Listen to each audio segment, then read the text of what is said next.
좀 궁금한 게 있는데요. GBIC가 이제 미국, 중국, 한국의 프로젝트에 많이 투자를 한다고 하는데 사실 국내에서 보기에 외국계 펀드들이 우리나라 기업들에게 직접 투자하는 모습을 좀 찾기가 어려운데 그건 아마도 우리나라에서 정부의 이제 ICO에 대한 금지 방침 그리고 사실상 우리나라 프로젝트라고 해도 실제 그 법인은 우리나라에 있지 않고 뭐 해외에 있는 이런 이유들이 아닐까요? 네, 맞습니다. 이제 그 규제하고 굉장히 많이 연결이 되는데요. 우리나라 같은 경우는 ICO에 대해서 금지를 하지는 않았지만, 그러니까 불법이라고는 하지 않았지만 금지 권조, 방침을 밝혔죠. 방침을 밝혔죠. 그래서 그 블록체인 관련한 혹은 ICO 관련한 그 규제를 어떤 나라가 어떻게 이제 내느냐에 따라서 프로젝트들이 굉장히 많이 왔다 갔다 하는 것 같아요.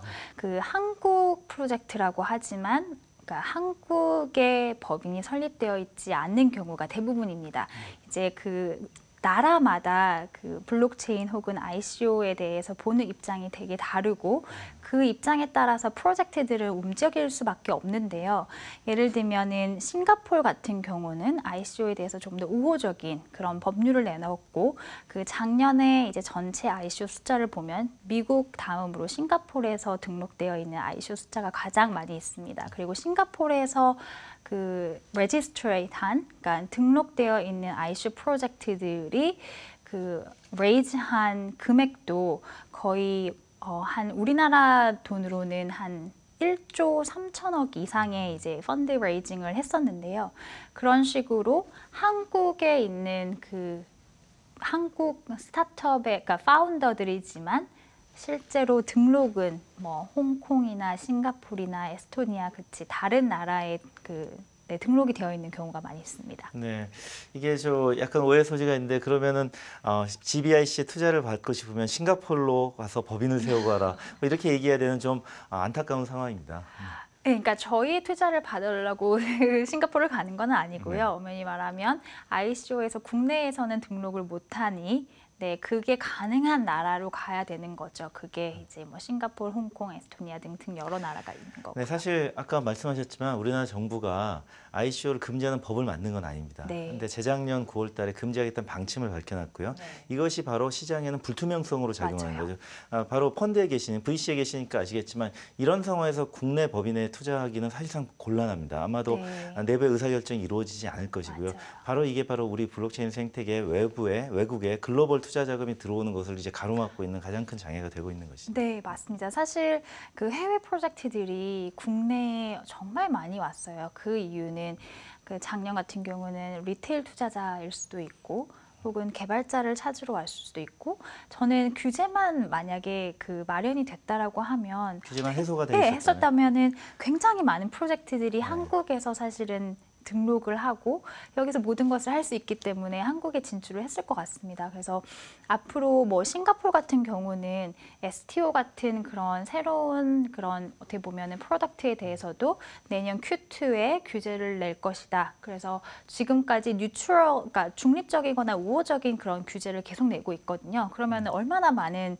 자금과 인력들이 사실은 싱가포르에 지금 가 있는 상황이고 네네. 계속 갈 그런 그 선두적인 리더 자리를 계속 할 수 있었겠죠. 네, 그래서 선두적인 리더 자리를 계속 그 유지를 할 것 같습니다. 네, 네. 바로 이 부분을 정부 당국이 정말 진정하게 목소리를 들으셔야 될 것 같은데 바로 VC들입니다. 자기 돈을 투자하는 그 투자자들이 바로 이 암호화폐에 그냥 거품에 투자하는 것이 아니고 정말 중장기로 길게 보면서 실질적으로 프로덕트를 만들어내는 프로젝트를 발굴하기 위해서 애쓰는데 한국은 규제가 불투명하기 때문에 이 우리나라에서 투자를 할 수 없어서 결국은 다른 나라의 법인으로 된 프로젝트에 투자할 수밖에 없다는 것입니다.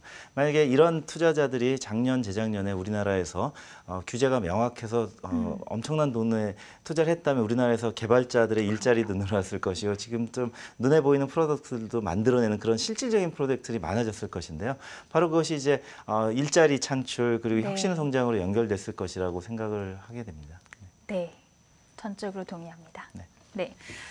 한국과 미국, 중국에서 특히나 활발하게 활동을 하고 있고 이 세 곳을 거점을 두고 있는 이 GBIC의 이신혜 파트너와 함께 하고 있습니다.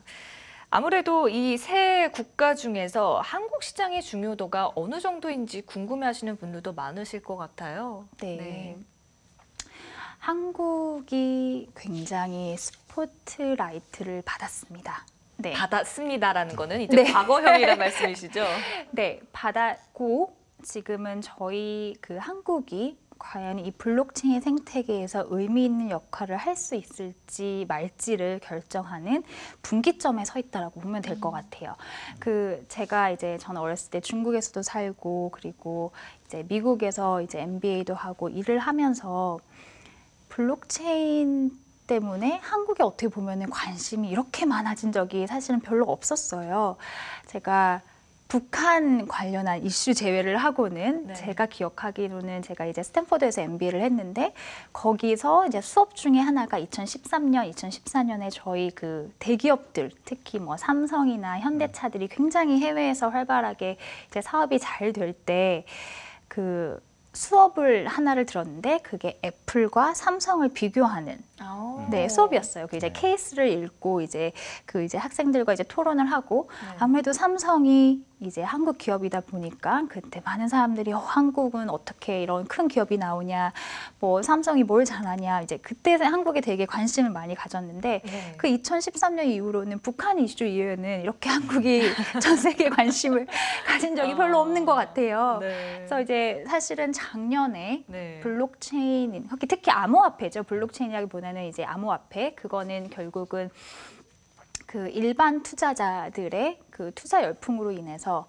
그 뭐 김치 프리미엄이라는 얘기도 나오고 이더리움 가격이 다른 그 나라에 있는 거래소보다 뭐 30%에서 50%까지 높은 그런 현상 때문에 이제 암호화폐 혹은 블록체인에 있는 사람들이 전 세계 사람들이 한국에 관심을 굉장히 많이 가졌습니다. 근데 지금은 이제 암호화폐 이제 아마 투자 열풍도 좀 줄어들었고 저희가 아까 말씀드린 것처럼 개발자 풀도 많이 있지 않구나라고 이제 사람들이 깨닫고 있고 좋은 프로젝트들이 생각보다 많이 없구나라는 걸 이제 해외에서 조금씩 깨닫고 있는 것 같아요. 그래서 그런 안타까운 지금 사실인데 그래도 저는 한국이 어떻게 보면은 블록체인 그리고 이제 크립토커런시, 그러니까 블록체인 기술의 상용화에 좀 의미 있는 한 획을 그을 수 있지 않을까라고 생각을 합니다. 이제 그 이유 중에 하나로는 첫 번째로는 우리나라 사람들이 암호화폐 이제 이미 거래를 너무 많이 해보셔서 어느 정도 되게 익숙해요. 네. 두 번째로는 그 암호화폐 그걸 떠나서 블록체인에 대한 전반적인 이해가 다른 나라보다 높은 것 같습니다. 그 이유는 뭐 환경도 그렇고 좋은 미디어에서 블록체인 기술에 대해서 많이 그 다뤄주셨고 뭐 컨퍼런스나 미드업 같은 것들이 이제 많이 이루어졌었기 때문에 블록체인에 대한 그 지식이 다른 나라보다는 훨씬 더 높은 게 사실인 것 같고요. 세 번째로는 저희가 이제 주목해야 될 거는 리버스 ICO인 것 같아요. 기존의 비즈니스 모델이 있고 유저가 있는 프로젝트들이 블록체인 기술 기반으로 뭐 새로운 비즈니스를 탈바꿈하는 건, 네. 하고 있습니다. 그래서 꼭 탈바꿈은 아니어도 기존에 이제 기존에 있는 비즈니스를 유저들을 블록체인으로 블록체인 기술 기반 위에 이제 새로 만드는 건데 예를 들면 뭐 컨텐츠 플랫폼인 왓챠도 이제 리버스 ICO를 했고요. 그리고 개인 그 금융 상품들을 매칭해주는 핀다라는 기업도 블록체인 위에 이제 그 비즈니스를 만들고 있기 때문에 이런 리버스 ICO 기존에 있는 유저들이 있는 업체들이 블록체인 기술을 채택을 하는 지금 양상들이 많이 보이고 있습니다. 그래서 이런 세 가지 요소를 좀 조합을 해봤을 때 그 한국에서 어떻게 보면은 비즈니스적인 브레이크스루 가 나올 수 있지 않을까, 상용화를 보여줄 수 있는 그런 좋은 실예가 나올 수 있지 않을까라고 기대를 해봅니다. 네, 지금 파트너님 말씀 들으니까 네. 우리도 우리 자신이 몰랐던 점에 대해서 다시 지적을 해주시는데 저도 정말 공감합니다. 무슨 말씀이냐? 우리는 아시다시피 IT 인프라가 굉장히 좋고요. 맞습니다. 네. 휴대폰 사용 인구가 거의 인구하고 거의 동일합니다. 그렇죠. 그리고 굉장히 최신 폰을 쓰고 그다음 인터넷이 굉장히 빠른 위에서 전자금융거래가 발달해 있고 또 인터넷이 발달해 있고 세계적인 포털 사이트를 가지고 있는 이런 나라입니다. 이런 나라다 보니까 바로 그게 장점과 단점이 되는데요. 장점 바로 유저들에게 쉽게 접근할 수 있는 이런 고속도로가 열려 있다는 것이고 단점이라고 하면 우리나라에서 웬만한 서비스 만들어 가지고는 성공하기 어렵습니다. 이미 카카오가 포진을 하고 있고요. 네이버가 포진을 하고 있고 이런 상황에서 또 SK텔레콤이나 KT는 대기업들도 전부 이제 인터넷 온라인 프로젝트에 뛰어들고 있거든요. 여기서 유저들의 경험의 수준이 세계적인 수준이라는 거죠. 아마 파트너님도 글로벌 여러 나라를 비교해 보시다 보니까 잘 아시겠는데요. 그런 상황에서 단지 기존의 비즈니스와 유사한 인터넷 비즈니스를 블록체인으로 바꾼 것만으로 사람들이 열광하지 않거든요. 그렇죠. 우리나라 사람들은 네. 신용카드 들고 이 터치만으로 대중교통을 이용할 수 있는 아주 간편한 환경에 이미 익숙해져 있습니다.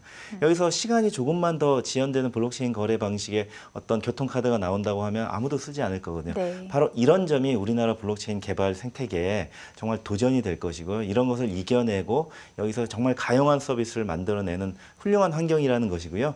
여기서 성공한 모델은 바로 글로벌로 진출할 수 있을 것 같아요. 아마 GBIC도 그런 모델들이 나오기를 기다리고 네. 거기에 투자하려고 지금 한국 시장을 들여다보고 있지 않을까 그런 생각이 드는데요. 네. 그렇지 않습니까? 네, 맞습니다. 네. 네, 말씀하신 것처럼 한국은 굉장히 집중 고도화되어 있는 나라잖아요. 하이퍼 커넥티드 되어 있다라고 하죠. 그게 이제 굉장히 어떻게 보면은 새로운 기술의 테스트 베드로 쓸 수 있는 장점이 될 수도 있고, 그렇지만 너무 단일화되었기 때문에 이제 새로운 아이디어에 대해서 사람들이 이거를 쉽게 수용을 하는지, 또 이제 하나의 이제 어떻게 보면 어려운 점이 될 수도 있는데, 정말 성공하는 블록체인, 상용화가 가능한 블록체인 프로젝트는 사람들이 블록체인 기술 기반이라는 걸 모르는데 너무 쉽게 쓰는 거죠. 예를 들면 나는 똑같이 예를 들면 나의 사진을 공유하고 혹은 내가 어디 가서 리뷰를 남기는데 저도 모르게 자꾸 포인트가 쌓이고 그 포인트를 거래소에서 거래를 하면 돈이 생기는. 그런데 나는 이게 블록체인이라서 하는 게 아니라 내가 똑같이 활동을 하는데 거기서 코인을 자꾸 내가 받네? 그게 너무 심리스하네? 그러니까 너무 아무런 프릭션이 없네? 라는 거를 깨달을 때 정말 블록체인의 상용화 가능하지 않을까라고 생각을 합니다. 그러니까 어떤 기술이나 어떤 콘텐츠나 어떤 제품이나 서비스 모델들이 그냥 이게 블록체인이다라는 것을 아예 인지하지도 네. 못한 채 이렇게 쓰니까 너무 편하네 네. 해서 이제 쓰게 되는 어떤 그런 시대가 빨리 왔으면 하는 바람도 있는데요.